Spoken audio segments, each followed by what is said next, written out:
Muy bien, ¿cómo estamos, estimados amigos? Como siempre, en la cita de todos los martes de 5 a 6 en Radio y TV Digital Miraflores a su servicio, con el programa Calidad y Negocios, un servidor, Iván Mifflin. Y ahora, en nuestro programa de Calidad y Negocios tenemos un tema que tiene que ver fundamentalmente con las personas, con el desarrollo de los recursos humanos en las empresas. Y esto efectivamente es uno de los temas de lo que aborda la neurolingüística y que es uno de los principales, estrategias y ciencias que se está planteando para el desarrollo administrativo. Y tenemos aquí a nuestro amigo Pablo Illingworth, ojalá que lo haya pronunciado bien, Pablo, bienvenido, que es justamente un experto en el tema de programación neurolingüística. Él es director de Neurobicorp, empresa especializada en el comportamiento humano. Y evidentemente esto es uno de los ejes centrales de cualquier metodología que permita el desarrollo de la competitividad de las empresas. Bienvenido, Pablo, a Calidad y Negocios. Cuéntanos un poquito, cuál es la importancia y cuál es el papel clave que tiene el recurso humano dentro del marco de la programación neurolingüística. Y además a nuestros amigos, si nos puedes contar cómo va, cuál es la tendencia, cuál es la importancia de esta nueva enfoque que existe dentro de las ciencias administrativas empresariales. Perfecto, gracias Iván y gracias a todas las personas que nos acompañan el día de hoy. Algo que es fundamental entender es que todos los procesos que se desarrollan en las empresas, en los emprendimientos, son dados exclusivamente por seres humanos. Entonces, en este proceso hay un factor que es fundamental y es el cerebro. ¿Sí? Pocos de nosotros nos encargamos de hacernos amigos de nuestro cerebro, ¿sí? Es algo que lo tenemos ahí, sabemos que está ahí, pero no le damos la importancia. Y esto es súper importante ya que las emociones están involucradas en los procesos. Hoy estoy trabajando con una compañía en la cual hablamos del tema de la cultura empresarial. Y muchas empresas dicen, mira, el problema es que los colaboradores están enfocados 100% en cuánto ganar. Y no necesariamente es eso. De hecho, este es el factor más importante cuando dejamos que esto así sea. Pero hay tres elementos que son importantes de analizarlos en este tema y se dan en el cerebro. El primero es entender el afecto, es decir, cuánto le demuestras a tus colaboradores que estás agradecido por el trabajo que ellos desarrollan. Segundo, es importante que ellos tengan clara una línea de acción, es decir, que les comentes a tus colaboradores hacia dónde van en el proceso, cuánto están aportando ellos a alcanzar los objetivos. Y esto genera en la amígdala cerebral un proceso en el cual minimiza el riesgo. ¿Sí? Muchos colaboradores en las empresas realmente se ponen tensos el momento en que sienten que hay un riesgo. Mi jefe no me quiere, mi jefe no valora lo que yo hago, y es por eso que definitivamente dejan de trabajar con sus verdaderos potenciales. La empatía, la solidaridad, el buen trato y un clima organizacional adecuado definitivamente son elementos claves para mejorar estas En efecto, justamente por eso es que trabajamos con la programación neurolingüística, porque de la manera en cómo tú hablas, tú programas el cerebro de las personas, ¿sí? Entonces, claro, si un jefe, un emprendedor llega molesto a su lugar de trabajo y dice, es que las cosas no se hacen bien. ¿Qué cosas no se hacen bien? ¿Qué es lo que está molestando en este momento a mi jefe? Pero normalmente caemos en una generalización. Nunca hacemos las cosas bien. Y eso hace que el nivel de motivación de la gente decaiga, por ende el clima laboral se ve afectado y finalmente, por ende, los resultados no se van a dar. Dime, en general en las empresas hay empresas muy competitivas, hay empresas muy orientadas a la productividad y por lo tanto tienen que tener ritmos y ventas muy intensas. Hay otras empresas que están probablemente más dedicadas hacia la creatividad, hacia un clima horizontal. ¿Cómo tú caracterizarías, digamos, en cada uno de estos tipos de empresas que tienen climas organizacionales diferentes, la importancia de la neurolingüística? Perfecto, justamente ahí es el factor clave, que el factor común que tenemos es el cerebro. ¿Sí? Entonces el cerebro funciona de una manera similar en todas las personas. Si bien es cierto, decimos que el cerebro de las mujeres es mucho más interconectado, el cerebro del hombre funciona por cajas, pero son ciertos mitos que tenemos y pensamos que el cerebro es la mejor máquina. No es una máquina, el cerebro no caduca, ¿sí? Claro. Y esa es la ventaja importante. Por eso es que necesitamos entender que el ser humano funciona como ser humano. Y ahí es donde tenemos factores comunes. El clima laboral puede ser distinto, el enfoque puede ser distinto, pero hay algo. Si yo en este momento te amenazo de alguna manera, tu cerebro entra en supervivencia y por ende va a actuar de cierta manera. ¿Para qué? Para salir de esa situación de riesgo. Esta amenaza puede ser verbal, puede ser física, puede ser emocional. Entonces, ¿qué es lo que buscamos al trabajar con estas herramientas de programación neurolingüística? Que la gente sienta un espacio de apropiación, un espacio de sentirse parte de. En ese momento las amenazas disminuyen y por ende el resto de recursos van a estar enfocados hacia donde queremos realmente enfocarlos. Hay estilos, digamos, que complotan contra un buen clima organizacional, contra, digamos, una posibilidad de que la gente realmente se identifique con los objetivos y las visiones de la empresa, y hay otros que no, ¿no? En general creo que en Latinoamérica tenemos mucha tendencia, quizá porque las empresas son familiares y son pequeñas, a que haya un comportamiento más autoritario, o no, o es igual en todos lados. Bueno, ¿cómo lo ves tú? La verdad es que no necesariamente es por ser una empresa familiar. Ya. En Bolivia tuvimos un caso de una empresa familiar muy grande, en la cual el dueño los trataba a todos como hijos, ¿sí? Y claro, era muy estricto en las cosas, pero era muy permisivo en muchas otras cosas más. Una empresa muy grande la compró a esta empresa y todo empezó a cambiar dentro de la organización. Y de hecho, como esta empresa entró a amenazar la cultura organizacional, el proceso fue muy duro y hubo que intervenir para poder generar un proceso diferente. ¿Qué es necesario entender? Cada persona y cada organización tiene etapas por las que pasa. Hay una etapa de formación en que la gente está muy motivada, pero sus resultados no son tan buenos. El líder tiene que involucrarse, tiene que formar parte del equipo, ¿sí? Pero hay una etapa después de esto en la que el nivel de motivación desciende y obviamente los resultados empiezan a subir, ¿pero por qué? Por la presión del jefe. Esta etapa se le conoce como la etapa de tempestad.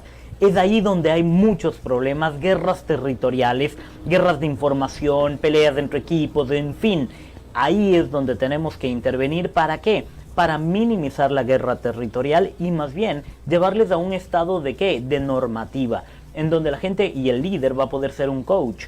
Ahí es fundamental saber preguntar, ¿sí? Ahí el líder cumple este papel del sensei, el que hace las preguntas claves para que la gente encuentre su mejor opción, su mejor potencial.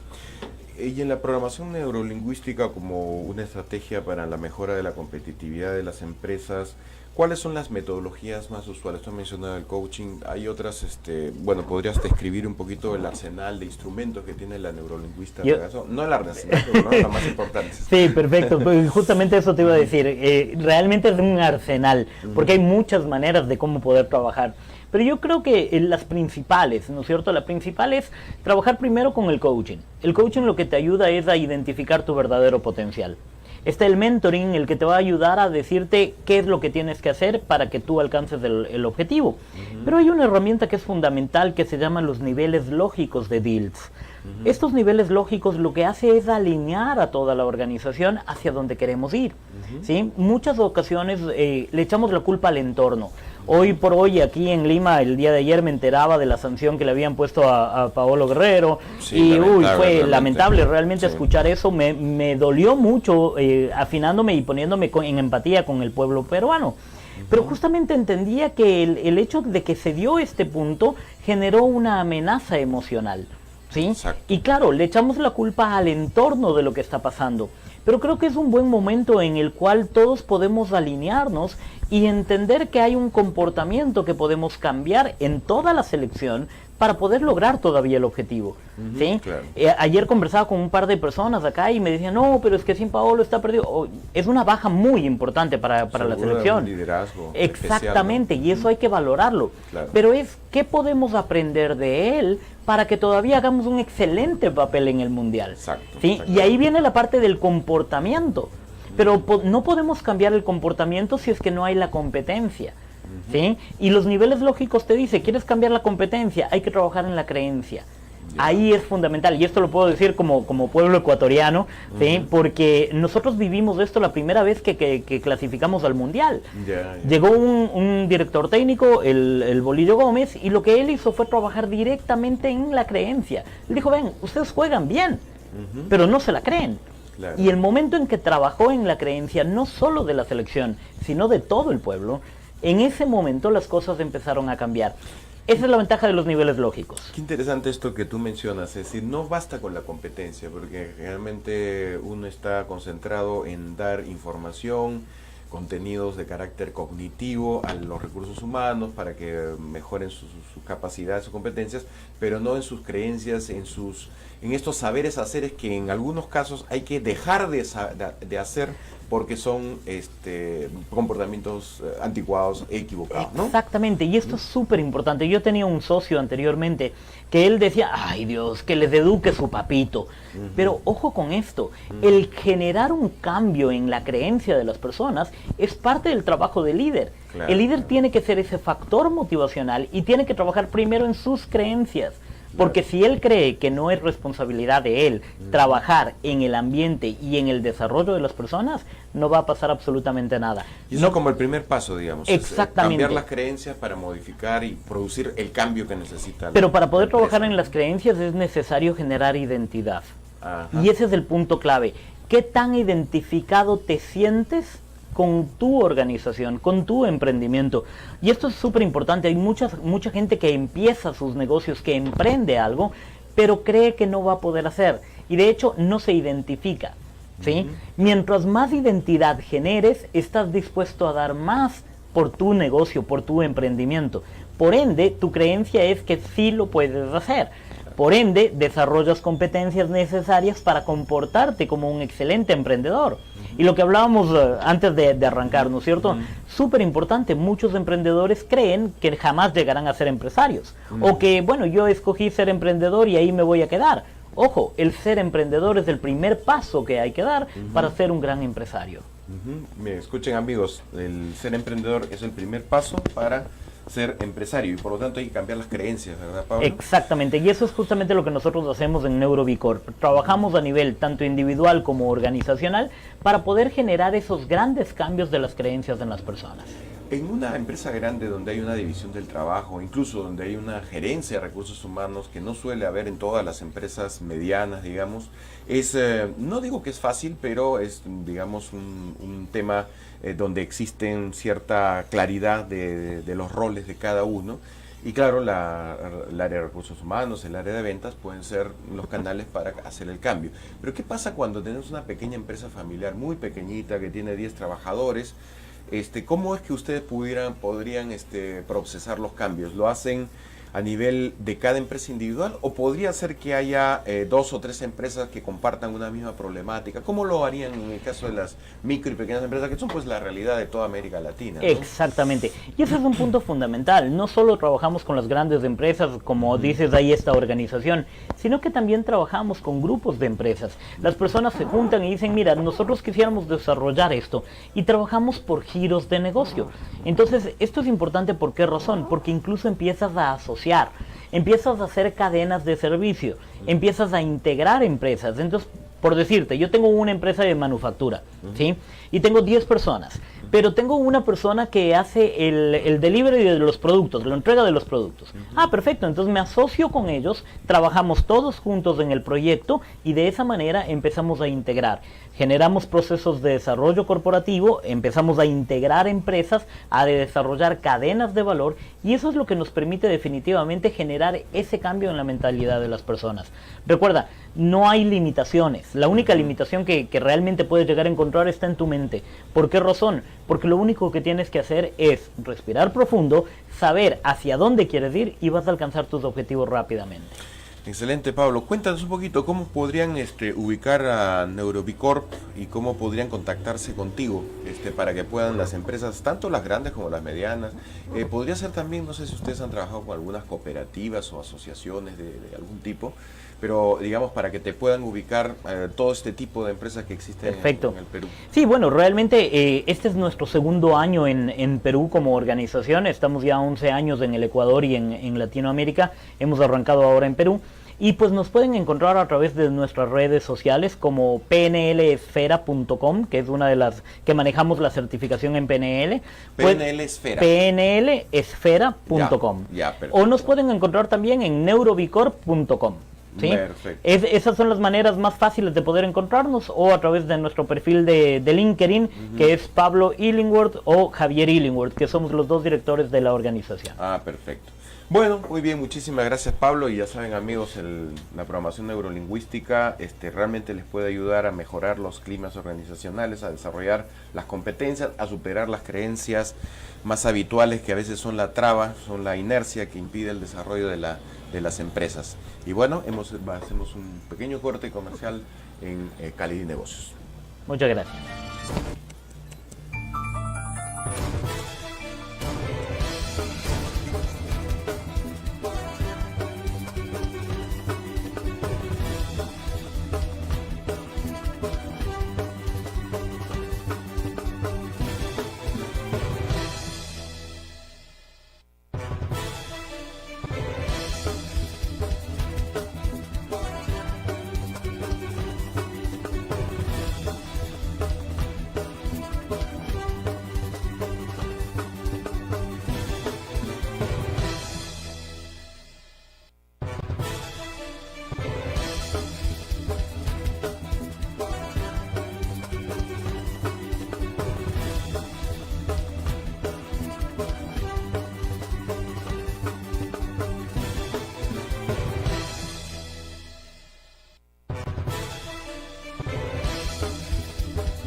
Vemos con Calidad de Negocios, un servidor, Iván Mifflin, aquí para todos los amigos emprendedores y para todos los amigos innovadores que quieren hacer de la calidad su divisa, su insignia.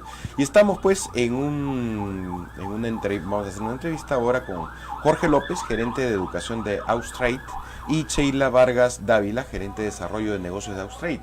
Ellos nos van a explicar el rol que tiene y la importancia que tiene Australia como un socio comercial, pero no solamente un socio comercial, sino un socio para las inversiones del Perú. Hemos siempre pensado que los mercados son Estados Unidos, China, Estados Unidos, Europa, ¿no? Pero hay otros horizontes y tenemos también convenios y tratados de libre comercio con Australia, con los países de Oceanía, y para eso están nuestros amigos Jorge López y Sheila, ¿no?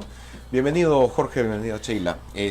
Cuéntanos un poquito qué es Austrade y desde cuándo existe Austrade. Me parece una idea interesante para todo el empresariado peruano, ¿no? Bueno, las relaciones entre Australia y Perú ya cumplieron 50 años. O sea, hace 50 años hay relaciones diplomáticas en los dos países. Durante un tiempo se vieron suspendidas las relaciones en los años 80 con motivo del terrorismo y luego se renovaron estas relaciones, abriendo de hecho ya la embajada completa con sus agencias hace casi más de 6 años.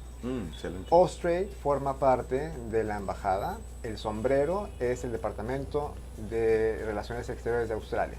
Correcto. Y bajo este sombrero está la Comisión Australiana de Comercio e Inversión, que se llama Austrade con sus siglas en inglés. De acuerdo. Nuestra función principal es justamente promover el comercio y la inversión de Australia en el mundo, y en este caso estamos encargados de Perú y de Ecuador.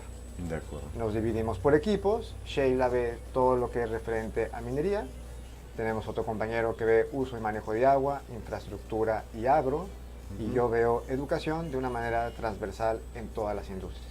¿Y ustedes también ven de alguna manera, todo el flujo de exportaciones que hay del Perú hacia Australia?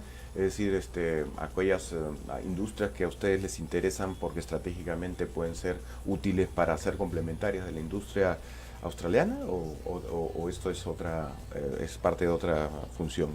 Pero la función principal de Austrade es de Australia hacia el mundo. Correcto. Es como el primer approach.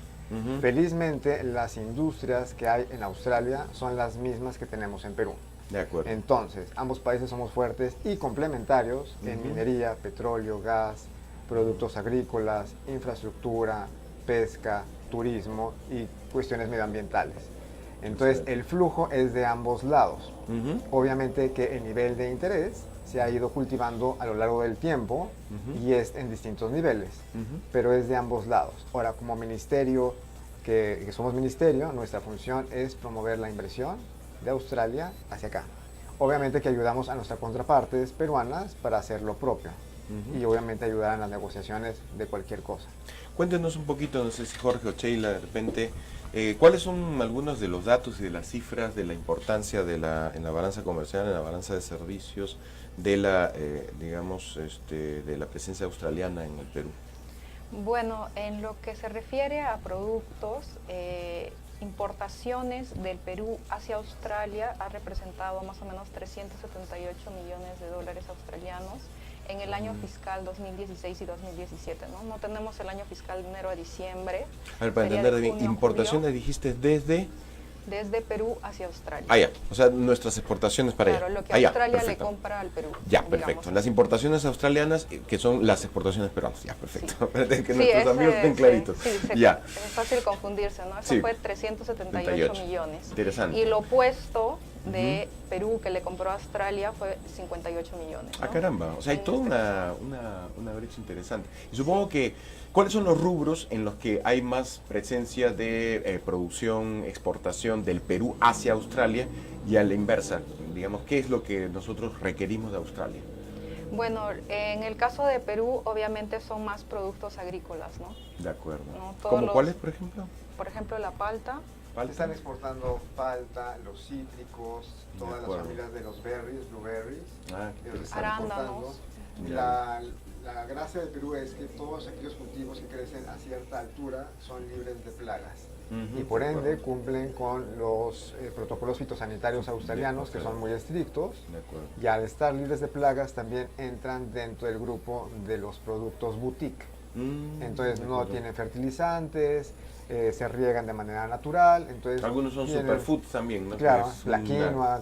Entonces buscan condición su adicional. mercado de alta gama para el Claro. mercado australiano.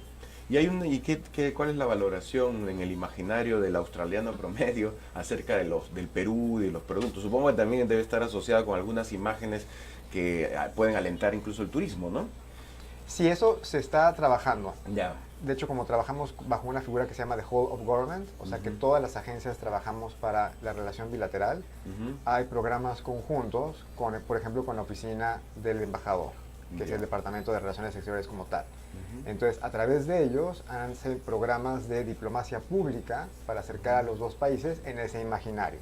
De acuerdo. Una forma de acercarlo fáctica y real es a través de las visas Work and Holiday. Ya. De manera que ambas partes, peruanos y australianos, pueden visitar el otro país trabajando y viajando para conocer el país. Entonces nuestros mejores promotores de Australia serán esos peruanos que se van a Australia, trabajan, visitan y regresan al Perú y hablan bien de Australia. De acuerdo. Y viceversa. Y viceversa, claro. También los australianos que tienen una buena experiencia satisfactoria en turismo. Ahora, Australia es un país que tiene mucha tradición minera, una tradición también de trabajo en industrias extractivas, ¿no? Y acá, pues, en este sentido somos países bastante similares, igual que Canadá, que también tiene una presencia del sector extractivo. En términos de inversiones, entendemos también que Australia es un país inversionista importante, ¿no? No sé en qué lugar está, pero creo que estaba entre por lo menos los 5 primeros, me parece, ¿no? ¿Ustedes qué cifras tienen sobre la inversión australiana en el Perú?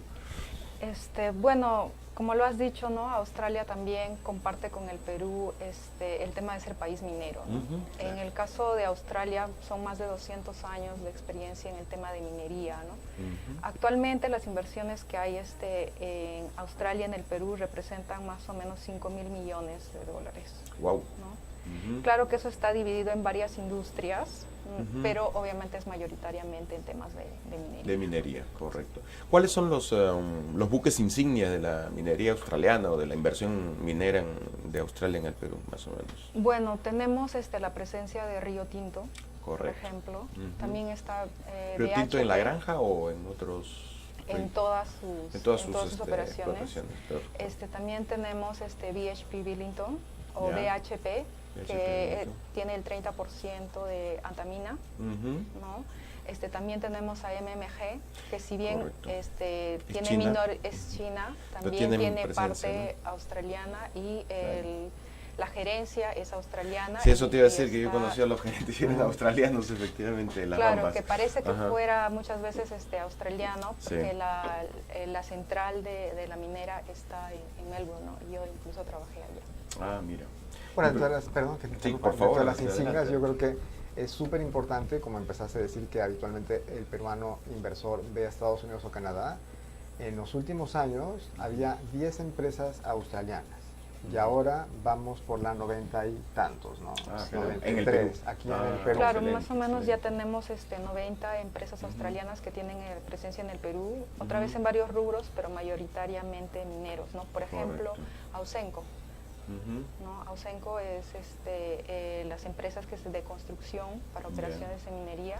De acuerdo. O que sea, en la tiene cadena acá. también de Ujú. valor de la minería. Claro, Correcto. hay otras empresas como Orica, por ejemplo, Ujú. que es otra empresa que se dedica al tema de explosivos, que también es australiana, y Ujú. Austin Engineers, etcétera, que está invirtiendo más o menos $12 millones en Arequipa para poner una planta en tema de repuestos. Claro. Entonces, sí, hemos visto bastante movilidad de las empresas australianas. Y es interesante porque creo que también los estándares de sostenibilidad, ¿no? En términos ambientales, laborales, comunitarios, son bastante altos de las empresas australianas, ¿no? Por lo menos es lo que he visto de algunas, bueno, Río Tinto, bueno, MMG y todo eso son empresas con muchos Sí. estándares muy altos, ¿no? Claro, dentro de las insignias son justamente la seguridad.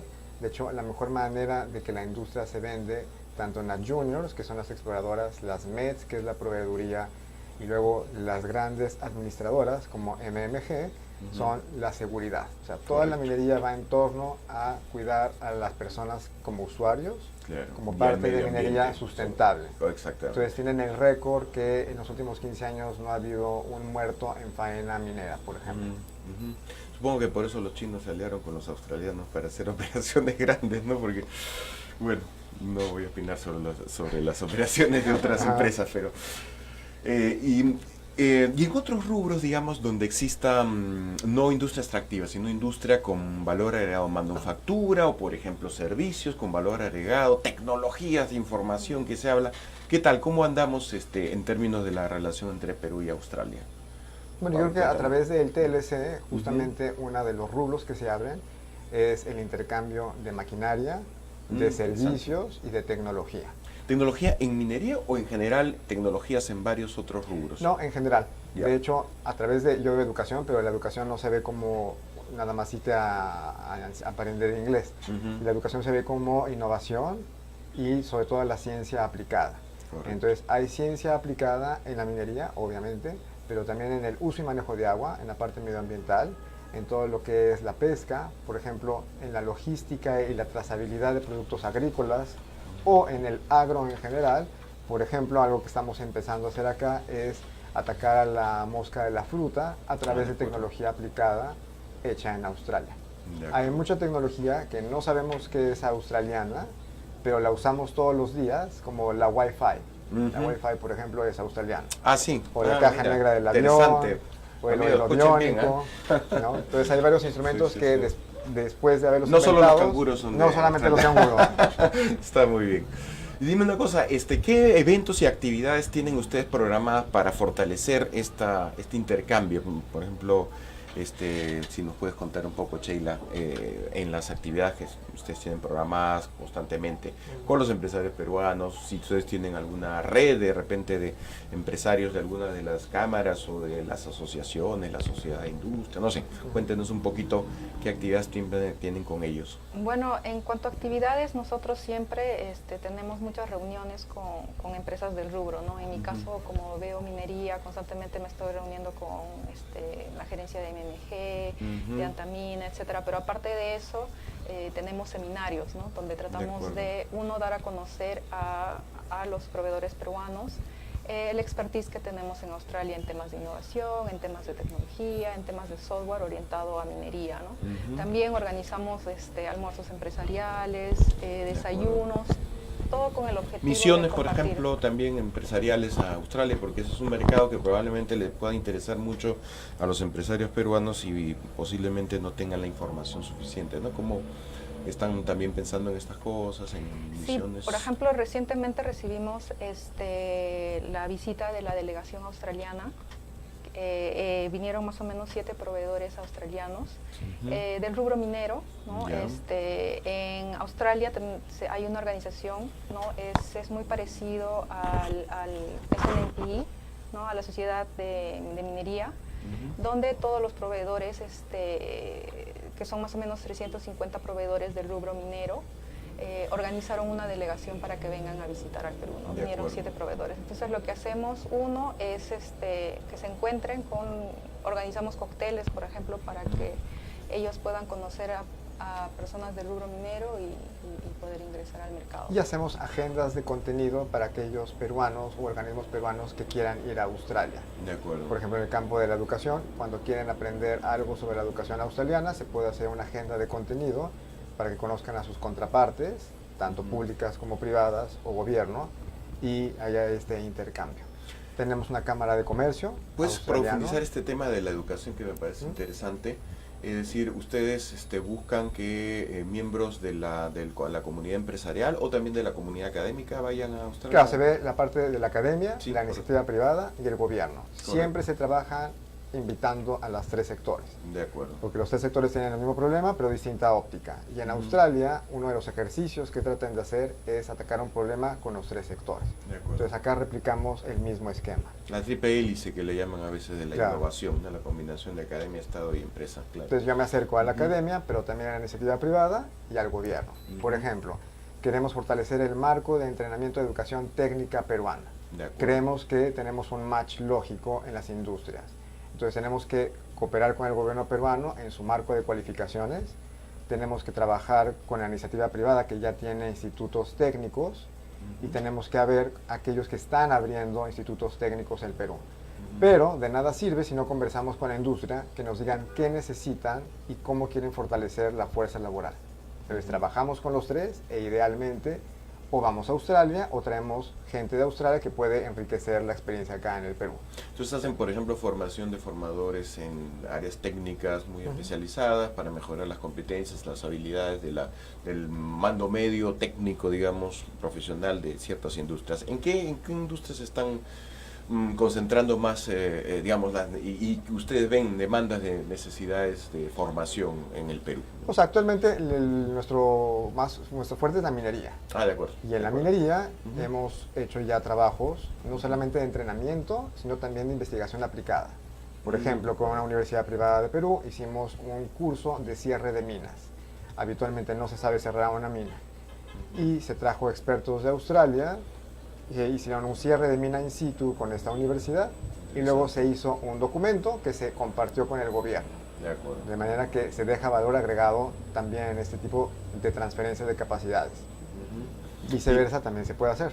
De acuerdo. Y en estas, por ejemplo, en este campo de la formación de digamos, de los perfiles profesionales de la cadena de la minería, ustedes también, digamos, están considerando todo el ciclo de vida de la minería, desde la exploración, la construcción, la explotación, hasta el cierre. O sea, no Claro. solamente, supongo que no solamente el cierre. No, sino el planeamiento se todas- hace desde el Así es. inicio De hasta el acuerdo. cierre y post-cierre, porque después del cierre pueden venir también problemas. Claro. Entonces se ve toda la cadena y el entrenamiento y la investigación aplicada de toda la cadena productiva, en este caso de la minería, pero también del agro o de la pesca o de otras industrias. Ahora que he mencionado la pesca, ¿qué tanto hay en intercambio entre Perú y Australia respecto al tema de pesca en términos tecnológicos, pero también en términos de industrias, aceite, harina, pescado, que somos nosotros grandes productores, ¿no? En esa parte nos parece que es súper incipiente, se Ya. han hecho cosas más en la parte de ciencia aplicada, De acuerdo. porque compartimos la corriente de Humboldt. Ya, Entonces, ciertos problemas literalmente marinos los compartimos. Ya. El intercambio comercial ahora se va a fortalecer con el TLC y podría ser, por ejemplo, la harina de pescado. De acuerdo, de acuerdo. ¿Y cuáles han sido los puntos más críticos en el TLC entre Australia y el Perú? Los puntos que han generado, que han causado chispas para ambos. Pues yo creo Cuéntanos que un más que poco. controversias, Ajá. se aprendió de ambas partes De acuerdo. cómo verse como pares, Excelente. porque muchas veces se ve la economía australiana muy grande y la peruana pudiera verse pequeña. Sin embargo, Australia compara el tamaño de la economía peruana con la de Vietnam. De acuerdo. Y Vietnam es un socio estratégico para Australia. Entonces aprendieron a ver por qué no Perú va a ser estratégico también y viceversa. Entonces los negociadores peruanos creemos que también aprendieron a que no estamos tan lejos. Claro. Estamos en el centro, no tan lejos del mundo. Entonces hubo más aprendizaje. Obvio que hay algunos capítulos que toman más tiempo de negociar, pero felizmente muchos de los rublos negociados formaban parte también del TPP, de manera que fue más fácil negociar y cerrar y concretar el TLC que se firmó el 12 de febrero. Cuéntenos un poquito, un empresario peruano que quisiera exportar o importar equipamiento, maquinaria, tecnología australiana, ¿cómo podría ubicarlos? ¿Cómo podría tener un contacto con la Austrade? Bueno, tenemos nuestra página web. Sí. Cuéntenos un poquito, ¿se acuerdan? Claro, tenemos nuestra página web primero. A veces no nos acordamos de nuestra propia, pero cuéntenos. No, si entran en el buscador y buscan Austrade Perú. AUSTRADE, por si acaso, amigos. Claro. ¿Ya? O si entran a la página de la Embajada de Australia para el Perú y Ecuador, también ahí estamos. Y no solamente van a ver el Perú, sino que nos van a ver todos los países en que hay una presencia de Austrade. Obviamente que hay hipervínculos que te acercan a lo que está sucediendo en Australia, en varias industrias, como la minería, el uso y manejo de agua, todas las que mencionamos. Y también se pueden acercar obviamente a la oficina, que está junto a la embajada, que está aquí en Miraflores, ¿no? Ya, de acuerdo. Entonces, ¿a qué dirección? Es Avenida La Paz 1049. 1049, Avenida La Paz 1049, ahí está la embajada y está Austrade. Y una pregunta de curiosidad también.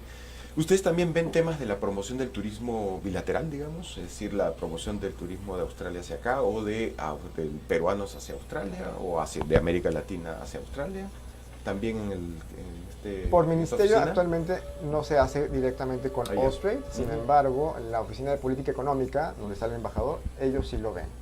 Entonces, una parte de la política es justamente esta visa de Work and Holiday que les decía, y otros tipos de políticas, como por ejemplo hay un acercamiento de chefs australianos con peruanos, o también acercan a gente que surfea en Australia y en Perú. Y entonces de esa manera en común, ¿no? Bastantes olas impresionantes, claro. De esa manera también se promueve el turismo. El turismo de Australia hacia Perú ha aumentado muchísimo. Ese sí no me sé el número, pero estamos hablando casi del doble en los últimos 5 años. Y cuénteme un poquito sobre esta beca que hablaba Jorge precisamente. Una visa. La visa, perdón. ¿Cómo funciona? ¿Cómo opera? ¿Esto está abierto a cualquier persona de cualquier edad o es básicamente para estudiantes, para gente, digamos, estudiante universitaria? En realidad está dirigido a más estudiantes. La edad límite para postular es 30 años. De acuerdo. ¿No? Se pide que tengan, si no me equivoco, 2 a 3 años de estudios universitarios o técnicos, cualquiera de los dos. De técnicos también, eso es bien interesante. Amigos, muchos de sus hijos o ustedes mismos de repente tienen educación técnica y tienen menos de 30 años, por favor, aquí tienen una oportunidad interesante. No, además esta visa, como les decía Jorge, no solamente les permite viajar y trabajar, además pueden llegar a estudiar hasta 3 meses como máximo en Australia, o sea, incluso podrían tomar un curso de inglés si era necesario. Qué bueno. Pueden trabajar también con todos los permisos necesarios a tiempo completo y obviamente pueden viajar como un turista cualquiera. ¿Y hasta cuánto tiempo es la visa? La visa es de 1 año. De 1 año, perfecto. O sea que podría haber, por ejemplo, cursos cortos o seminarios que estén organizados allí. Y ustedes le pueden dar la orientación y la información sobre cuáles son las ofertas de cursos que existen en Australia para los distintos jóvenes que quieran. En materia de estudio lo hacemos a través de los agentes. Tenemos agentes acreditados por el gobierno de Australia que ellos saben de la A a la Z en educación. Ellos te acercan con la universidad o con el instituto técnico o con el instituto de inglés y te ponen en contacto y te ayudan en absolutamente todo. Los requisitos para la visa de Work and Holiday también están en la página web de la Embajada de Australia y solo hay que recordar que hay un cupo por año. ¿Y a cuánto es el cupo en el 2018? Son 100 visas. 100 visas. Sin embargo, nos fue muy bien en la primera ronda y puede que aumente el número de visas para la segunda ronda. Claro. Por si acaso, las visas no vienen con beca, ¿no es cierto? No, simplemente eso tiene que cubrirlo cada uno. Entonces, los jóvenes pueden ver las alternativas y, bueno, tienen que hacer también ya se hacer su chanchita para poder participar y perfeccionarse en términos técnicos. Bueno, muchísimas gracias Sheila Vargas, Jorge López, gerente de educación de Austrade y también gerente de desarrollo de negocios de Austrade. Hacemos un pequeño corte comercial y volvemos en unos momentos. Muchas gracias por su participación. Gracias por invitarnos.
Bienvenidos amigos, ahora sí estamos completos. Inés Carazo, Iván Michel, bienvenido Inés.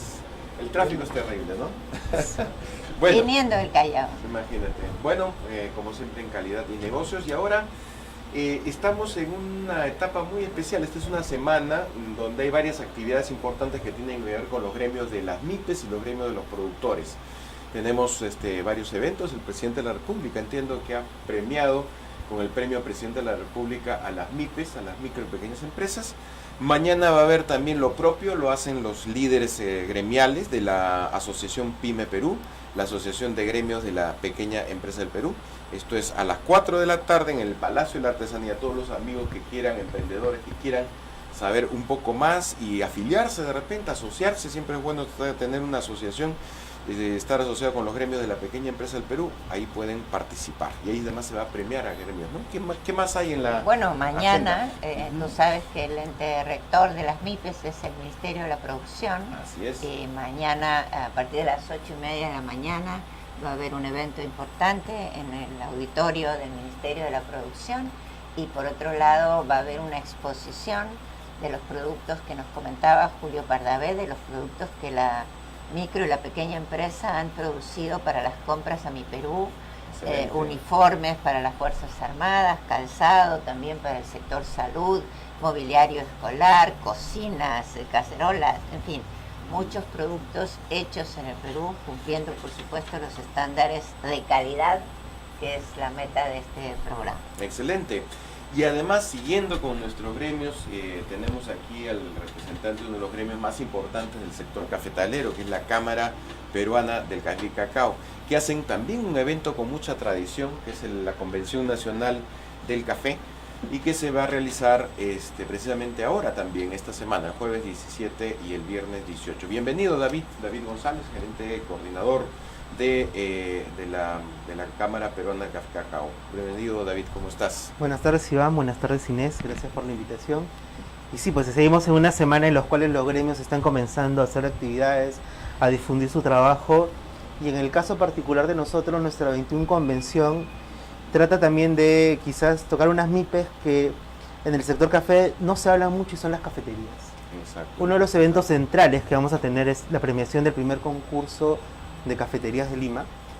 Y la mayoría de las cafeterías en realidad son esfuerzos de mucha pasión, mucha calidad y mucha entrega de personas que se ponen altos estándares para también tener una demanda muy especializada.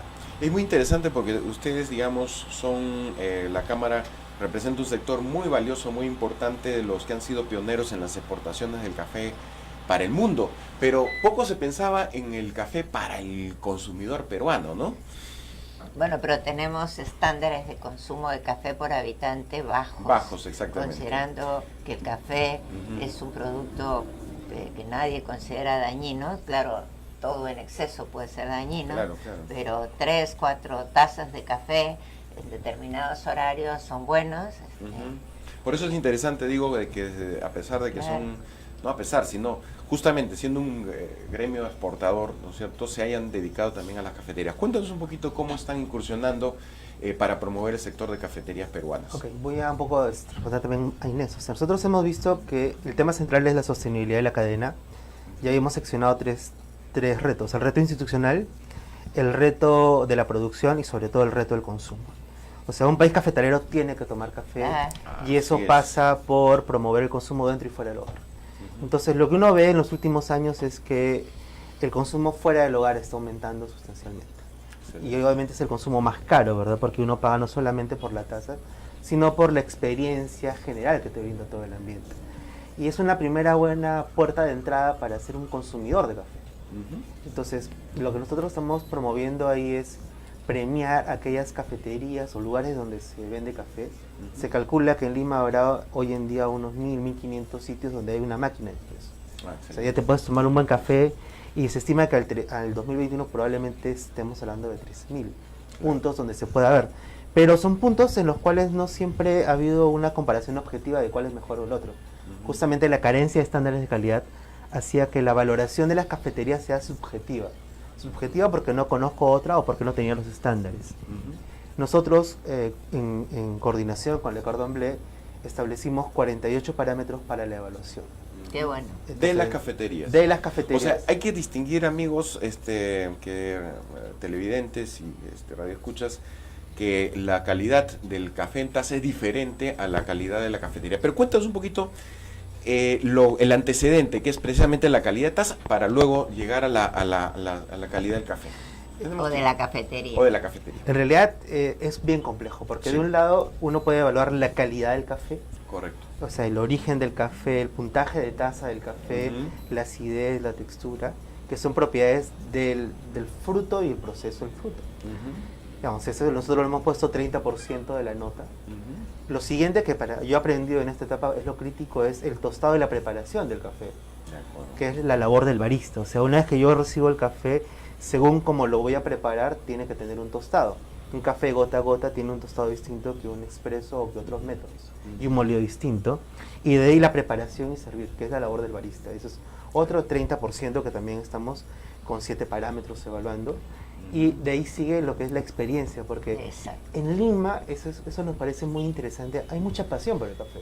Y no estamos hablando de pocos lugares, hemos llegado a contar hasta 100 lugares donde la ambientación, los mensajes, digamos, la preparación de los baristas o la gente que te atiende es de alta calidad. Hace 30 años, efectivamente, el café del Haití era, ¿no?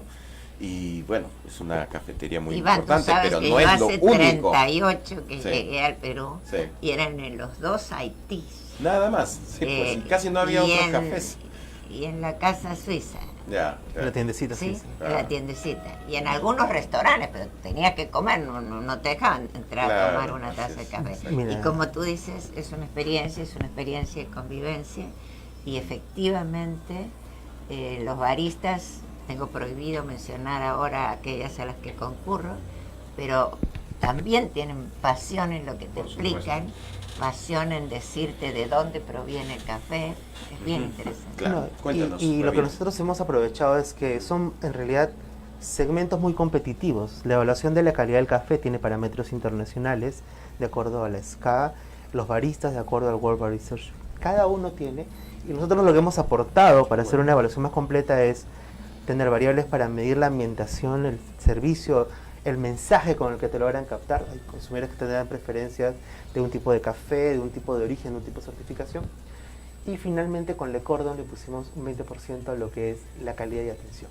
Excelente, eso es muy importante. Entonces, que es dicotómico, ¿verdad? Ah, No así te es. pueden servir el café frío, tiene que tener un orden, una limpieza, porque de nada sirve todo lo anterior si es que no hay una calidad de atención y servicio para un cliente que además paga por una taza de café entre 5 y 12 o 15 soles. Ujú. Y en algunos restaurantes te atienden muy bien y cuando tú pides el café antes de irte te tardan un montón y Claro. eso tampoco está bien. Claro. Sí, de hecho, uno de los restaurantes que tuvo una evaluación negativa fue por lo que tú acabas de decir. Se demoraron 16 minutos en dar una taza de café. Imagínate.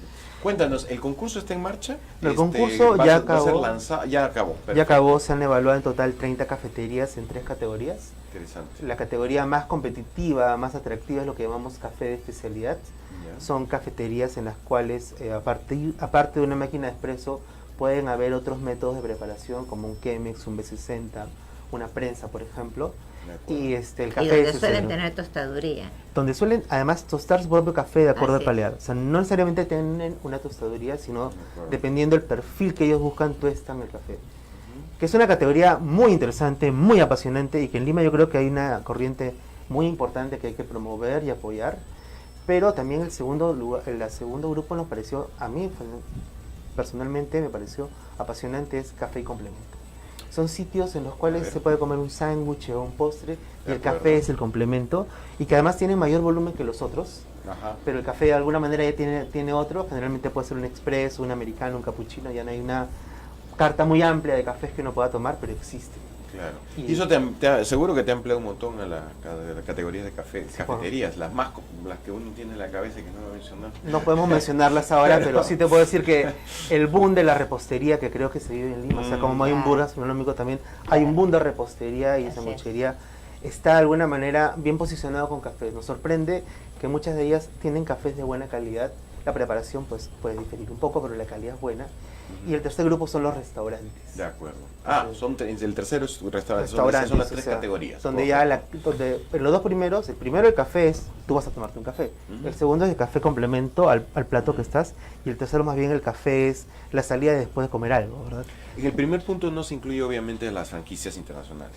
No han participado, pero podrían haber participado Ya. si lo hubieran querido. Ya. De hecho, hay 3 cadenas nacionales que han participado. Ah, qué interesante. Que haya Dentro de- cadenas nacionales me parece. Y no, además me parece que es un fenómeno, un espacio que hay que seguir. Claro. Muchas cafeterías de especialidad comienzan a tener 2 o 3 lugares de Ujú. ventas y son de alguna manera ejemplos de que el peruano está dispuesto o le interesa ese tipo de oferta. De acuerdo. Café de calidad y en un buen ambiente. Y vamos a tener la premiación en la Convención Nacional. Así es. Muy bien. ¿Y Cuéntanos un cuándo? poquito en la Convención Nacional, porque evidentemente tienes un programa bastante nutrido. Justamente el nombre de la convención es el reto de la sostenibilidad. Así Entonces, es. supongo que va más allá del tema de cafetería, sin duda. Cuéntanos Sí. un poquito el eje del... ¿Por qué el reto de la sostenibilidad es el título de este 21 Convención Nacional del Café? Porque Perú es un país que durante muchos años fue líder en el segmento del café suaves lavados, pero que en los últimos años ha perdido competitividad. Entonces un país cafetalero tiene varios retos que afrontar. Y digamos, comparados con Centroamérica, que son países bastante cercanos a nosotros y que ya han avanzado, le hemos hecho hacer. Si el Perú no avanza en una agenda de sostenibilidad, no podemos hablar de que haya café en el futuro. Y lo primero que vamos a abordar es el reto institucional. De acuerdo. Para eso hemos invitado al señor José Sete, que es... ¿Cuáles son las amenazas para la sostenibilidad? Sí, muy rápidamente, porque tú has dicho el reto de la sostenibilidad y los amigos deben decir, bueno, ¿qué retos tiene la sostenibilidad del café? Que el café no deforeste, Correcto. que las áreas que existen produzcan en volúmenes adecuados, Y el cambio climático. que se adapten al cambio climático Claro. y que de alguna manera sea una producción responsable, porque además las nuevas y mejores áreas de café están muy pegadas a la cordillera en zonas que hoy en día son de protección. Entonces, digamos, tenemos que tener una agenda bien ordenada y eso también pasa justamente por la institucionalidad de respetar, digamos, el orden del país que queremos tener. De acuerdo. Por eso sí, hemos invitado al señor José Sete, que es el director ejecutivo de la OIC, la institución líder en el mundo. Que La nos Organización Internacional del Café. Así es. De acuerdo. Y nos va a hacer una ponencia magistral de cómo va la producción de café en el mundo. Curiosamente, el consumo de café en el mundo aumenta básicamente en los países productores como nosotros. Bueno, desde acá Interesante. invitamos a César Villanueva para que realmente confirme su participación, porque el café, al igual que su primo el cacao, ha sido un instrumento de desarrollo de las regiones importantísimos Así es. de lucha contra la coca. Contra la coca, Entonces, efectivamente, los ojalá cultivos ilícitos.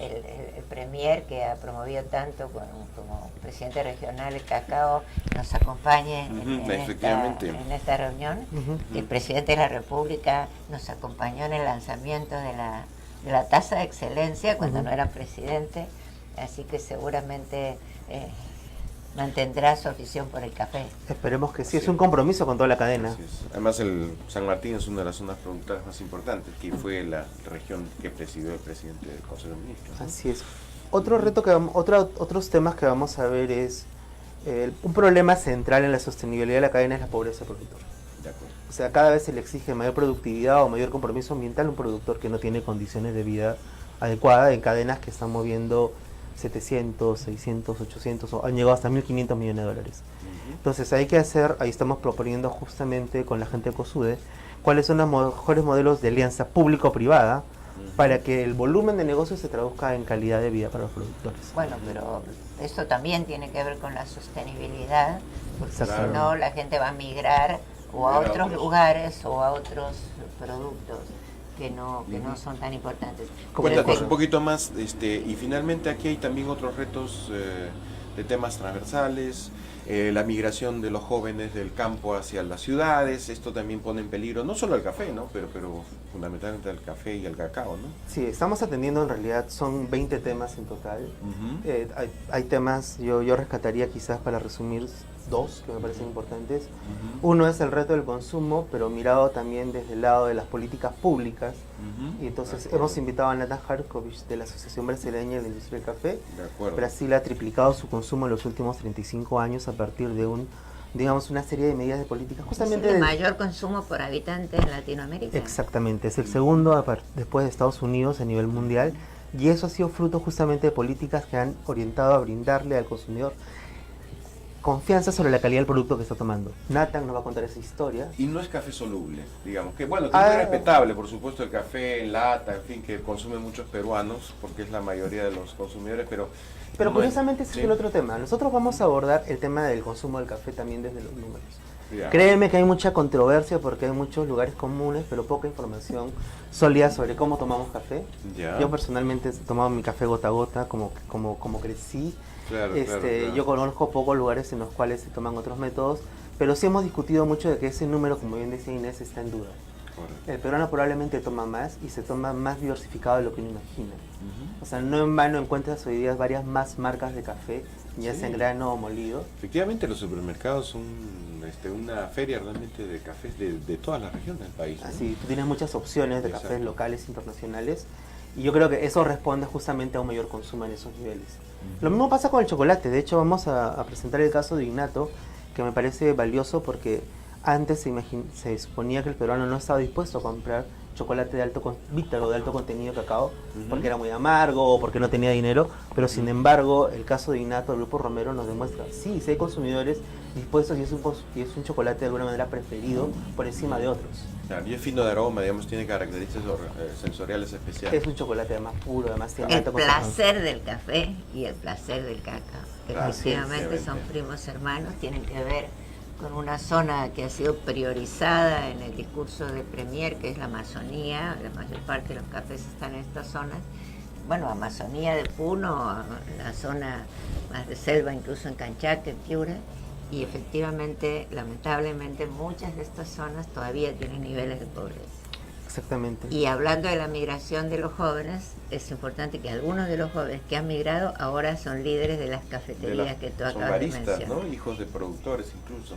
Tenemos que irnos tenemos a tomar café. A tomar café. Bueno, efectivamente la Convención Nacional probablemente ya debe estar repleta, porque a estas alturas debe estar... Todavía podemos invitar a la gente, es en el Hotel José Antonio. Ya, pero pues, tienen que comunicarse con la Cámara, ¿no es cierto? Tienen que inscribirse en nuestro sitio web, ahí se puede hacer Puedes decirla al sitio web. Es www.camcafe.com, ¿no es cierto? .com.pe. Ya, perfecto. No se olvide. Pueden ir, Perdón, camcafeperu.com.pe. Ya pueden hablar directamente con la Cámara en la página web de la Cámara Peruana del Café y Cacao. Y bueno, hasta Y los aquí invitamos hemos llegado. desde este programa. Y por supuesto Sí. que sí. Bueno, Inés, nos despedimos. Gracias, David, por tu Gracias, Iván. Gracias, participación. Inés. Y nos vamos pues hasta el próximo martes de 5 a 6 en su cita con la calidad y los negocios. Bueno, y espero que las mamás hayan pasado un feliz Un lindo día, ¿verdad? Día de la Nuevamente, Madre. la joroba, Inés, por el He día. tomado café para el Día de la Listo. Madre. Muy bien, hasta luego, amigos. Nos vemos. Gracias.